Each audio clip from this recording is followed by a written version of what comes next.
All right, third time's the charm, right? Okay, so the goal of this video is to actually take a look at Orchid Technologies VPN personal firewall packet capture. They have a lot of interesting words here. And top languages we see Ruby, Dart. So Dart makes a comeback when you least expect it. I guess there's some benefit to having standard in. Node.js is more of a fast HTTP server, so you don't really see it utilized for file system access. As you can see, there's a lot going on here. App macOS, app iOS, app Flutter, app Android, command line shared, directory Ethereum, docs are good, GUI Orchid, okay, lot Ethereum, min ICU4C, min V8, Trump file for V8 work breaking Windows link. This is interesting.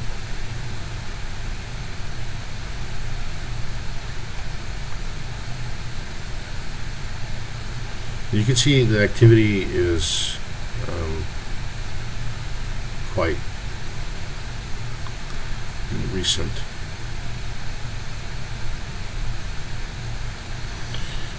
There's just too much, quite honestly. Web Ethereum Orchid DApp. Improve firm validation in DApp, add funds, create account screen. This is interesting too. So this is probably the Solidity language. I believe I'm pronouncing it correctly.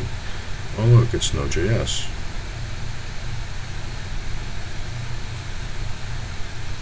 I see TypeScript, I see makefile, run build. Okay.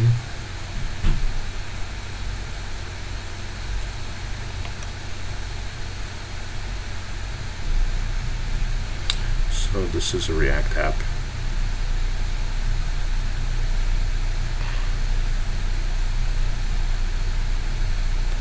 So right away we found the React app inside, and that's the DApp. So this is probably the actual DApp that you would be interfacing with once you go to their DApp address, which talks about here. Even getting started, they say, oh, you know, just how it works, contact, create an account, and load the Orchid DApp. So account.orchid.com. This should be account.orchid.com, to my understanding. So that much we've got. What's interesting is that because all of the projects are inside of this mono repo, it's hard to actually tell the language breakdown from a top level. Like for me, I don't have the experience with GitHub to actually be able to. Let's see what happens if I click on the C++ project. So this is great. So look, I actually can see that there's a peer-to-peer and VPN shared and some C++ projects here. So these are probably very interesting. This V8 could possibly be JavaScript runtime.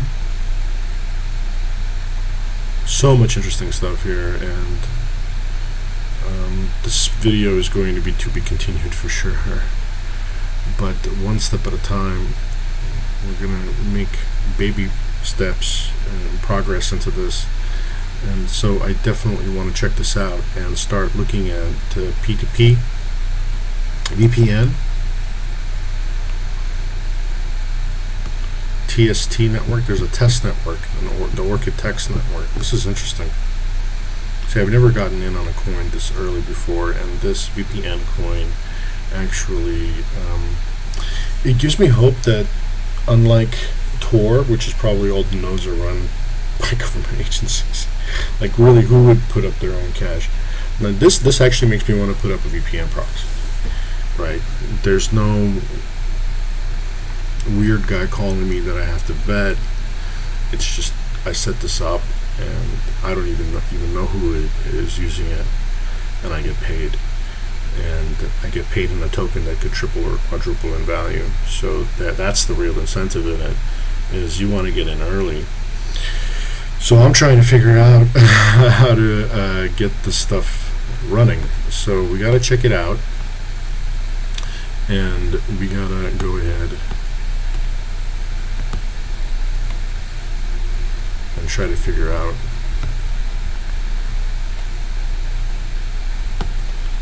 how to run this.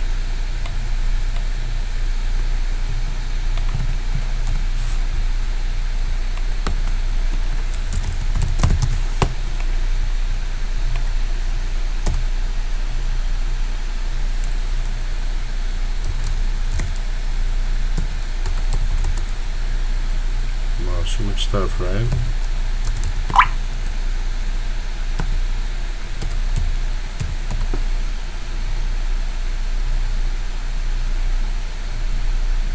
I mean, thanks for the documentation. Holy crap. This is pretty bare. They're using curl. They're using hashing algorithm. They've got the boost library in here. Well, that's comes in with eth because you're solving directed graph problems, I believe.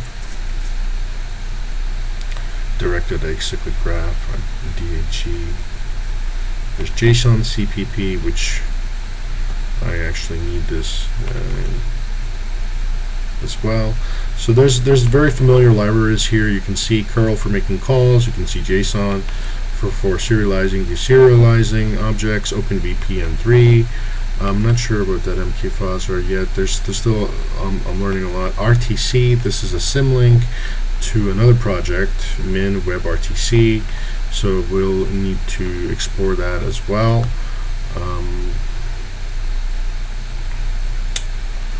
Yeah, this isn't going to be without its challenges. So that's peer-to-peer VPN software. Linux source. Really? That's it? Wow. Okay, well, what's Web Ethereum?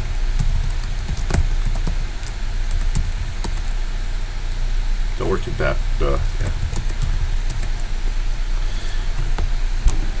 The GUI. And then VPN shared is probably where all the juicy stuff is.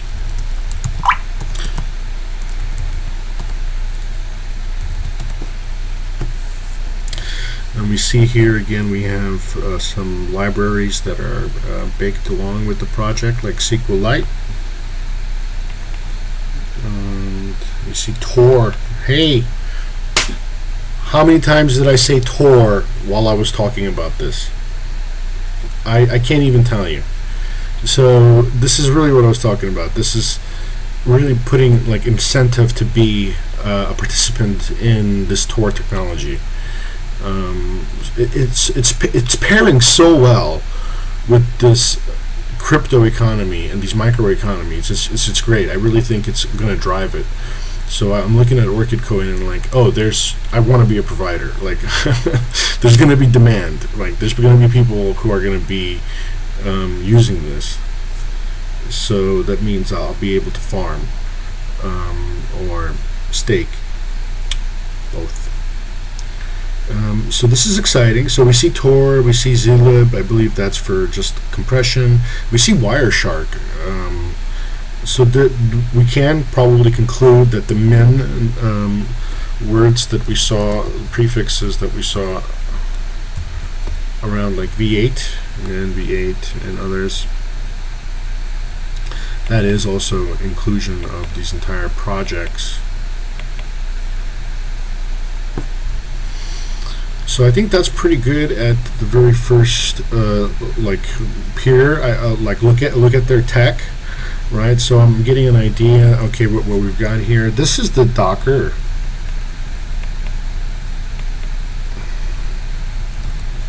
So this is interesting because I believe it's their end goal to provide a Docker image. So all it is here is a Docker file, unfortunately, but also fortunately, because at least there's a Docker file. So we can see that their Docker build is, you know, based from Ubuntu Ion. I guess I don't know how to pronounce this particular release. I'm guessing that's version 20 or some. I'll look that up. So there's a base image that we've got here. We're doing an apt-get, and we're doing a none. Okay, they're just installing Git so they can set up the repo. They're setting the work directory. They're cloning, and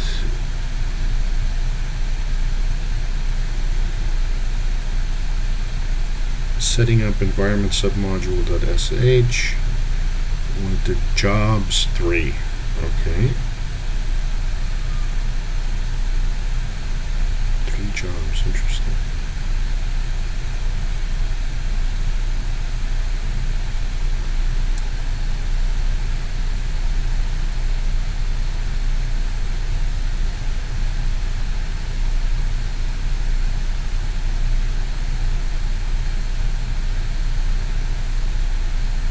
So clones and checks out the master branch, the master commit, and executes, because git setup is true, it executes environment submodule.sh and sets jobs parameter 3. So we will have to look at this environment submodule.sh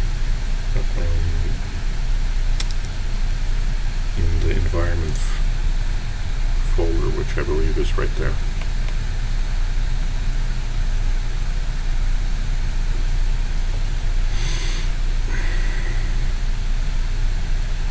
Then there's a Docker shell script to set up make command.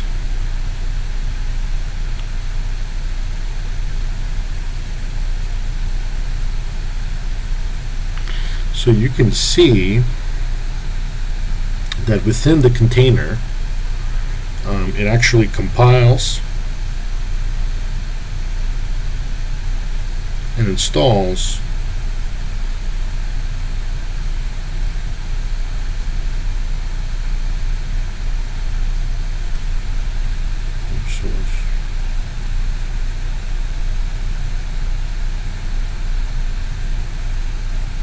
okay, removes the Android library, interesting, and removes the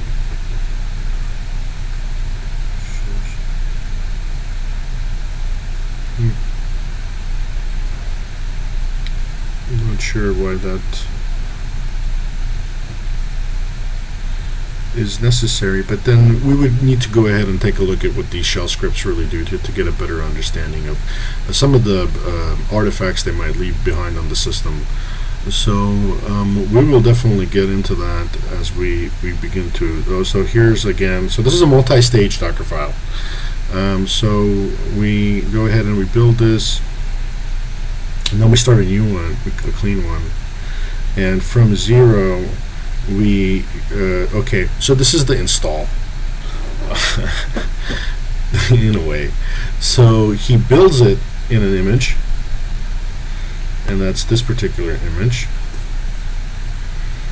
right? And then he runs it. Ultimately, what's going to be produced is this image at the end, and it's based from Ubuntu Bionic, and it's going to have from this source image, from the user sbin Orchid executable, and it's going to be moved into this particular image, this base. So there's one exe file, and that's it. So everything is baked into this. So I'm expecting it to be moderately sized when I actually attempt the compilation here. And by attempt the compilation here, I literally mean figuring out what this does and what this does, and then I should be able to do this make command. And I think that's good for part 2. So this is the deep dive for Orchid VPN, and we're going to be doing part 2 where we actually try to run it and see what happens. I might do a dry run before I actually record it so I don't seem so incompetent. Thanks for watching. Bye for now.